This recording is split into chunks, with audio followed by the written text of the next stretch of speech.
Hi, this is Mary Spickmeyer with Positive Counseling, and today I wanted to go over how to play my Don't Have a Meltdown, Stay Cool, Don't Have a Meltdown game. And so this is actually one of the kids' favorite games. It's wonderful. It teaches self-regulation skills for kids. This game, though, does require you to purchase a lot of little items outside of the game in order to play the game. So just to be aware of that. They're not expensive items, but they still are items. So here's what the box looks like when you decorate it. The decorations come with it. The box I just purchased at Walmart. And then some of the items that you're going to want to purchase ahead of time, or maybe you already have them around and you'll just want to put them in your game box so you have them when you play the game, are some little Play-Dohs. These are the little party packs that you can get. I got mine at Walmart. I bought a little music box, and this is off of Amazon. It was like $5 at the time, and I don't know if you can see, but it just kind of shows the kids the music playing while they're playing it. Here's another one that I purchased that looks a little bit different, but it's the exact same thing. And the kids really like these. I also purchased some little baby puzzles. They're like 9-piece puzzles. I put them in the little bags. And these are off of like US Toys has these little puzzles. Or so you can either purchase little puzzles with puzzle pieces like this, or you can do puzzles like this that have, like, this one has like a ball and a maze, so you could do those. So either way, but one of the cards in the game is a puzzle card. Some other things, you can make a calm down jar and put it in there, or I bought these little sticks. I think these are also off of Amazon, actually. I put some mints in there. These are the Lifesaver mints. They're the wintergreen, not the peppermint. The kids seem to really like those better, because when we do some of the mindfulness stuff with the smells or the taste, we can take a mint and then do it with that. I use these bubbles in it, and these little bubbles come in a group in the wedding section at Walmart. There you can purchase them, and I like them because they're small, easy, and quick.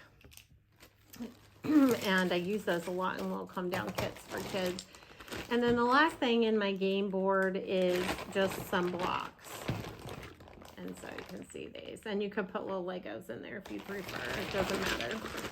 Either way, so those are some of your game prep things. If you have some game cards and you don't want to purchase something that I just said, then basically I would just take that card out of the deck and not do it with the kids, so they wouldn't even know they were missing out on something. The game itself comes with some little characters. Oh, like these little snowman guys. And you can put some of the little Play-Doh down at the bottom and hold them up like this. Or you can do what I do, which is I like to buy little things that I think are cute game pieces. So like this is a snowflake, but it's actually a little magnet. This is an eraser, but it's a little snowman. So I just kind of find things that I think are cute that would just kind of go along with the theme. And then here are some of the little things that you put in the bottom of a fish tank, which look like ice or snow. And so each person will pick out their game piece and they'll put it on the start line. And then basically what you do is you have two kinds of dice in this game. And one of them is the game dice. And so this just has, as you can see, each of the colors of the game board that go along. And so this tells you where to move your piece. So if I were the snowflake, I would move it to that color. And then I would take a card out of the deck. And I would do whatever it said to do on the card. And a lot of times we'll even do it as a group. But you could just have just the child that had it as, that was the only one that had to do it. That's fine. You can decide.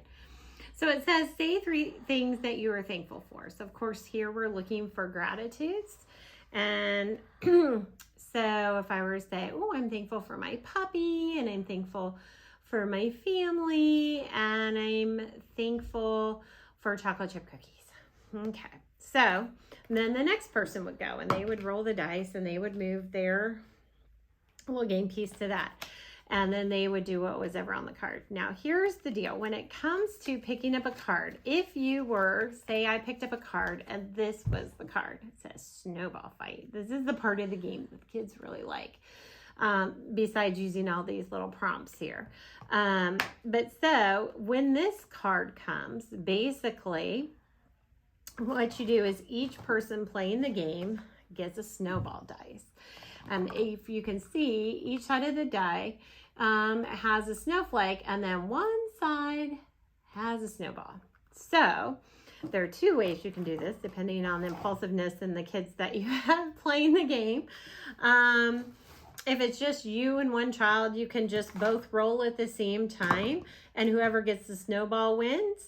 And then the snowball fight, and then they get to choose the next card, and then they would do what was ever on that card. So this one says do a puzzle, and then we would pull out the little puzzles and we would each do a puzzle. If you think that rolling at the same time until somebody gets it would be too hard for a child, or everybody would say they got it when they didn't, or kids would be cheating, then you can literally take turns. Like, okay, I'm going to roll, and then you're going to roll. And then the first person to get the snowball then wins it and gets to go next on the card. So therefore, not everybody will always go in order. Some kids will get skipped sometimes. However, it tends to jump back around. And the kids really like that part of the game. It seems to keep them really engaged and entertained while they're doing it. And they also like all the little activities. And if everybody's doing the little activities or somewhat engaging them at the same time, then it keeps everybody very engaged, very involved. And it's a lot of fun for everybody playing, even when it's not their turn. So if you have any questions, you can always email me at maryspickelmeyer at yahoo.com. Please follow me on my YouTube channel, my at Positive Counseling. I also have an Instagram channel, a Facebook page that you can follow me on, and of course at Teachers Pay Teachers. Thanks a lot.